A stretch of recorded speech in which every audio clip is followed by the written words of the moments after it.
Ya Allah, jangan duk mandi lah musim-musim lain ni weh.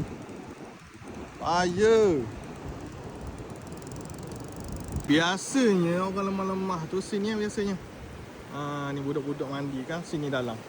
Sini paluh nampak surut kan? Sini boleh ke tengah Ni orang jalan ni boleh ke tengah tu. Tapi belah kanan ni macam jerak. Ni paluh nampak tak? Sini biasanya orang lemah-lemah nampak tak? Dekat tak ada buih ni kalau budak-budak mandi ni, kalau lemah dia akan bawa lalu kat tengah tu. Memang bahaya patah pandok. Kalau tak tahu ni bahaya. Nak mandi dalam ni bahaya.